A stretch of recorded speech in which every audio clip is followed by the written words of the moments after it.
Many make the trip to one of the most popular tourist destinations in America to catch a glimpse and even snap a photo. The Statue of Liberty is a defining feature of the New York City skyline.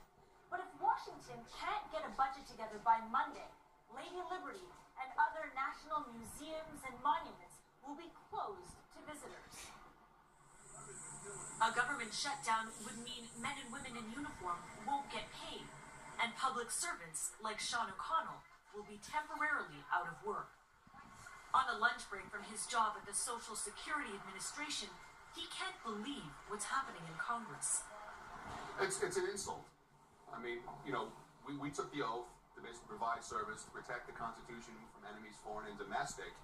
And what we're finding is that through a budget fight, with basically those who have very radical views against the use and the use and need for government, we're basically being held hostage.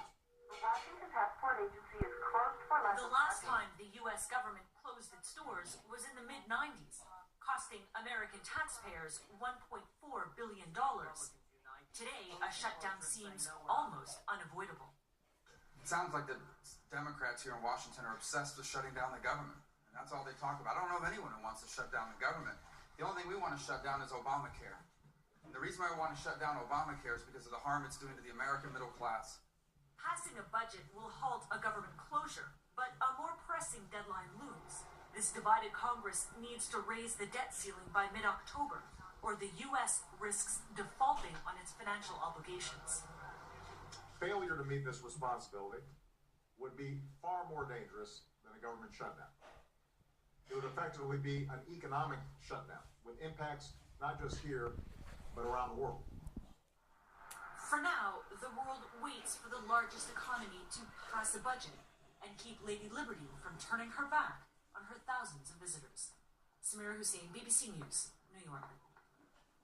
Okay, there you go. Let's get more on this. Dr. Chris Oates is a North America analyst at Oxford Analytica and joins us. Chris, great to have you with us. I'm glad you're with me, Chris, because I want you to help me here. Some viewers around the world possibly watching this story going, that's not good news for the US. It's not good news, certainly for those federal employees. Possibly he won't go to work. But they're thinking, why does it matter to me? Can you explain why this matters to the world? Sure. Well, this will affect maybe 800,000 federal employees who won't be getting their paychecks. Now, obviously, if they're not getting paychecks, they're not spending those paychecks. If they're not spending the paychecks, that's a significant amount of money that's taken out of the economy for these next couple of weeks. Now, estimates have ranged from 0.3% to 1.4% of annualized growth in the fourth quarter in the U.S. Now, if you're looking at 3% annualized growth in the fourth quarter, that's a significant chunk of the U.S. economy that isn't growing that otherwise would have been growing. At a time when we've just been watching and praying as well, but watching the United States sort of get back up on its feet, right? Yeah, I mean, the recovery's been slow, but it's been steady, and it has been picking up. There has been a fiscal drag of about 1.7% on growth rates this year, meaning the sequestration levels, which was the budget fight that we had in the spring, took about 1.7% of growth rates out of the U.S. economy. Now, the economy had been recovering from that, and this isn't going to help it recover. No, absolutely not indeed. You know, the market, certainly in Asia, had some pretty hefty falls today, Mark.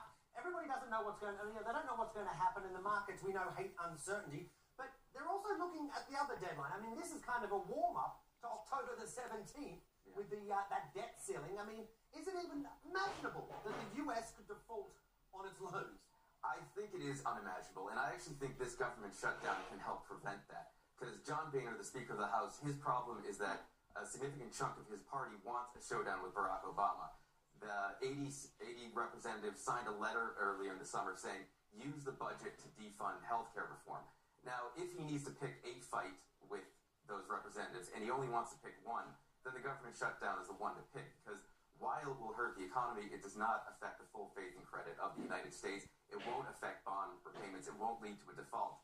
So he may be thinking, pick a fight over the government shutdown, and then don't pick a fight on the debt ceiling and let it go through.